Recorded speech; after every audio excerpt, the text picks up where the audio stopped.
ce geste de toi viendra mon secours. Viens semer dans mon âme le grain de l'amour.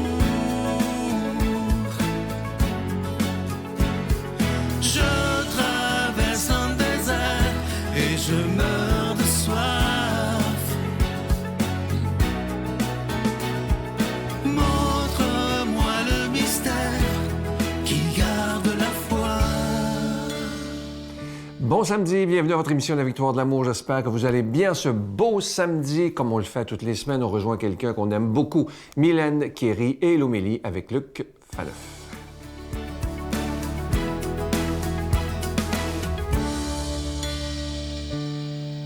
Bonjour et bienvenue à cette chronique. J'espère que vous avez eu une belle première semaine de 2026.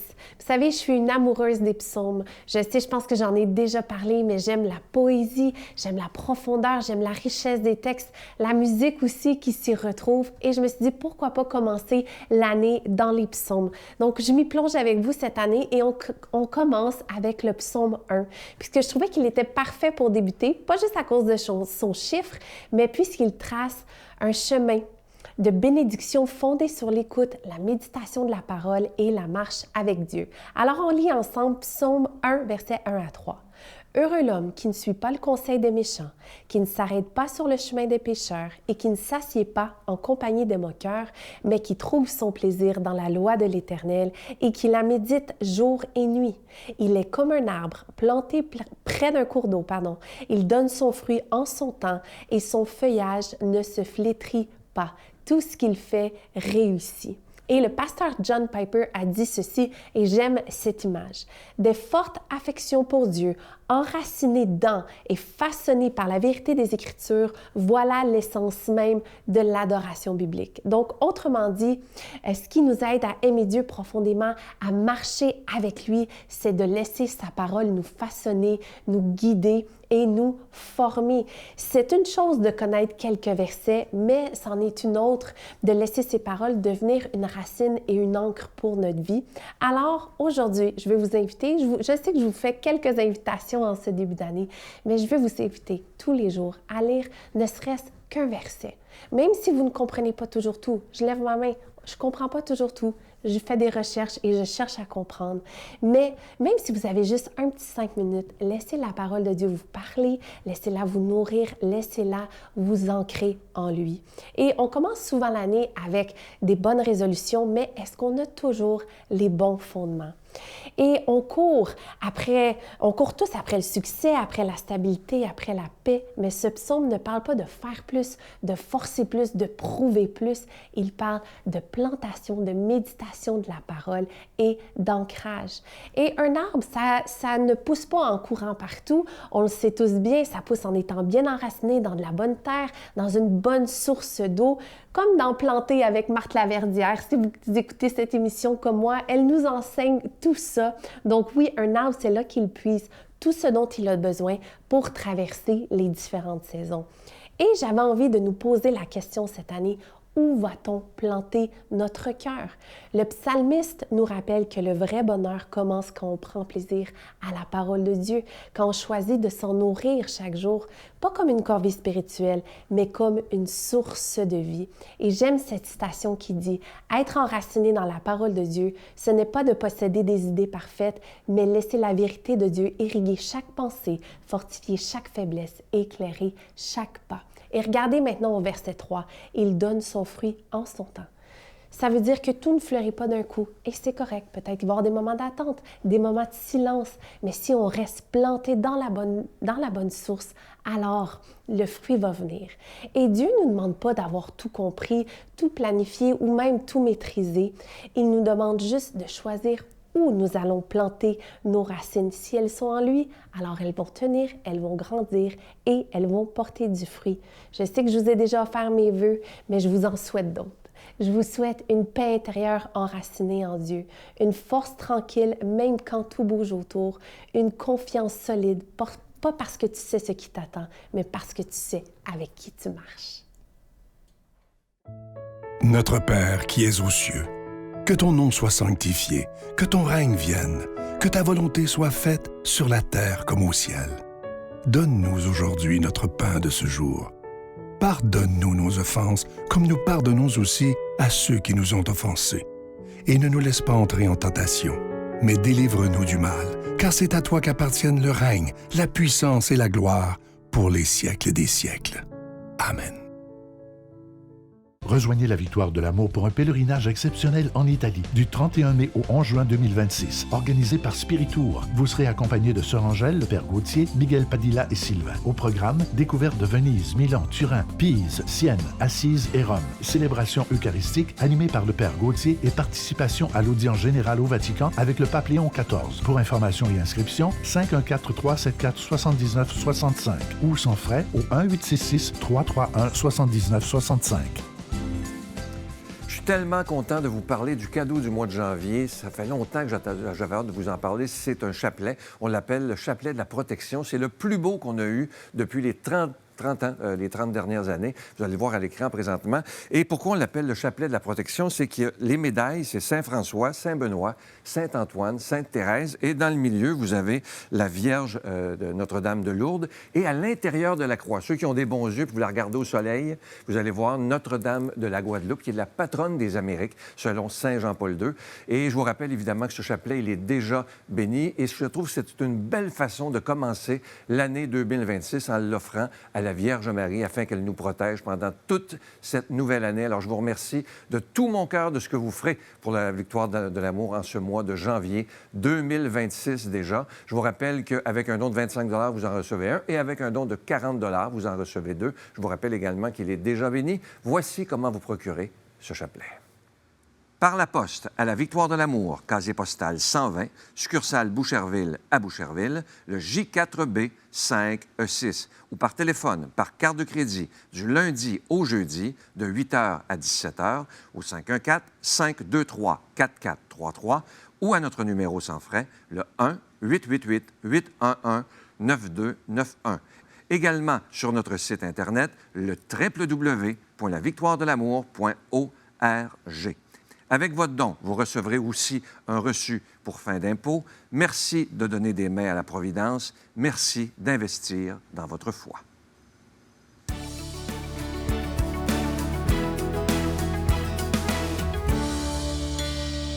Mon Dieu, donnez-moi la sérénité d'accepter les choses que je ne peux changer, le courage de changer les choses que je peux et la sagesse d'en connaître la différence. Amen.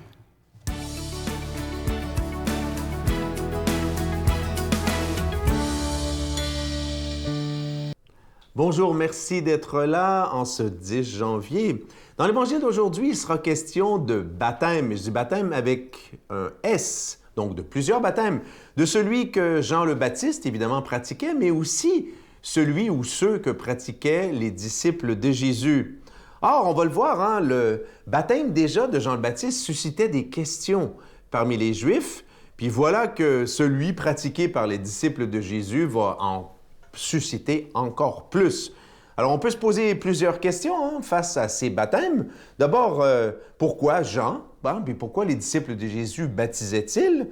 Est-ce que ces deux baptêmes-là, baptême de Jean puis baptême de Jésus, avaient la même signification, le même poids? Puis en fait, on peut poser la question jusqu'à nous aujourd'hui, à quoi ça sert encore, en 2025, de se faire baptiser? Donc, avant de répondre à ces questions par mon commentaire d'Évangile, donc disposons nos cœurs et nos esprits à recevoir cette parole et ces enseignements. Seigneur Dieu, tu as envoyé Jean le Baptiste préparer ton peuple au vrai baptême de l'Esprit que ton Fils unique Jésus allait donner au monde. Que le don du Saint-Esprit reçu lors de notre baptême nous fasse vraiment naître d'en haut. Faisons de nous des créatures nouvelles, non plus attachées à la chair, mais désireuses du ciel. Amen. Donc, premier extrait du texte. Alors, en ce temps-là, Jésus se rendit en Judée, ainsi que ses disciples, et il séjourna avec eux, et il baptisait. Jean, quant à lui, baptisait à Ainon, près de Salim, où l'eau était abondante. On venait pour se faire baptiser. Jean n'avait pas encore été mis en prison. Or, justement, une discussion entre les disciples de Jean et un Juif eut lieu au sujet des bains de purification. Alors ça, c'est une réalité, double réalité historique.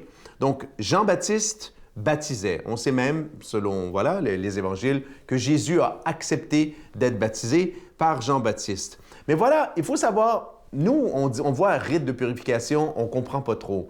Pour les Juifs de l'époque, les rites de nettoyage, de purification existaient. L'idée était toute simple. Il suffisait de se nettoyer l'extérieur, le corps, n'est-ce pas, pour être digne, rendu digne de paraître devant Dieu pour faire un sacrifice, pour entrer dans le temple et tout ça. Donc, il y avait des bains par immersion totale. On se plongeait totalement dans l'eau, qu'on appelait les mikvés. Il y avait le lavage des mains, des pieds, il y avait le lavage des cruches et tout ça, et des vases sacrés. D'accord?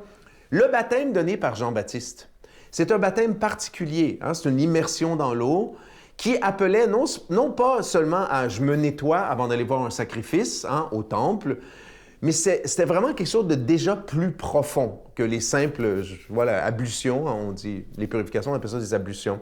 Donc, c'était vraiment axé sur « je confesse mes péchés et je me prépare à recevoir le Messie ». Mais voilà que Jésus arrive aussi et pratique des baptêmes. Et les disciples de Jean vont le trouver et lui dire « Rabbi, celui qui était avec toi de l'autre côté du jardin, celui à qui tu as rendu témoignage, voilà qui baptise lui aussi et tous vont à lui. » Donc évidemment, Jésus s'est déjà fait connaître. Jésus a accepté d'être baptisé et voilà que nous apprend l'Évangile que Jésus, en fait, ses disciples, vont se mettre baptisés en son nom. Et là, on va voir Jean, puis on lui dit « Hey, tu as de la compétition! » Puis il y a comme 2 baptêmes.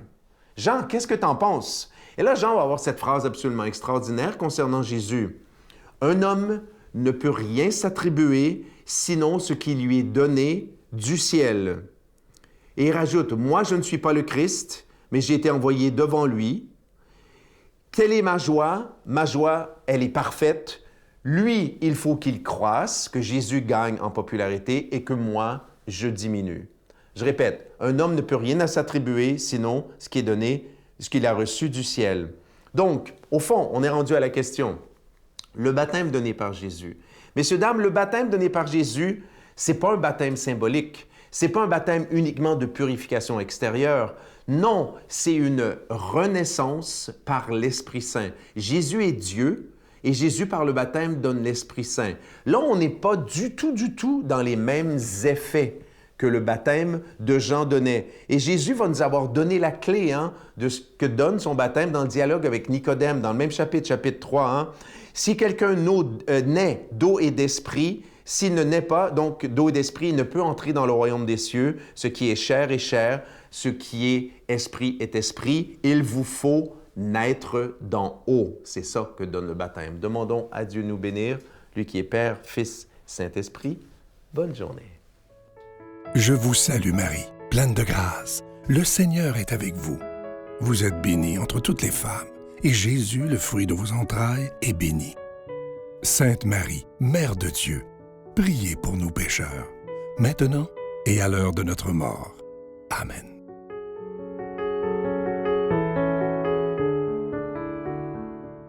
Avant de vous quitter, j'aimerais vous partager avec vous un très beau texte. Écoutez bien ça, c'est vraiment très beau et surtout très vrai. Il y a 4 points. Ne parle jamais des autres en mal. Deuxièmement, l'énergie négative que tu déverses dans l'univers se multipliera et te reviendra. Toutes les choses négatives, ça nous revient, comme les choses positives. 3, tout le monde fait des erreurs et toutes les erreurs peuvent être pardonnées, lorsqu'on les avoue, évidemment. Et la dernière, les mauvaises pensées et les pensées négatives peuvent causer la maladie de l'esprit, du corps et de l'âme. Bonne réflexion. À demain. Je pense que je le traitais un peu comme mon assistant personnel cosmique. Là. Il était là pour me bénir, pour faire en sorte que... Il y a tellement de monde qui pense comme ça, c'est le Père Noël. Puis exact, le magicien. exact. Je le sers parce qu'il me fait du bien. Mais effectivement, c'est pas ça. Tu viens relever le faible, tu le prends dans tes bras, tu le conduis vers ton Père, qui le console ici-bas. Entends les cris de ma prière, sois mon secours et ma joie.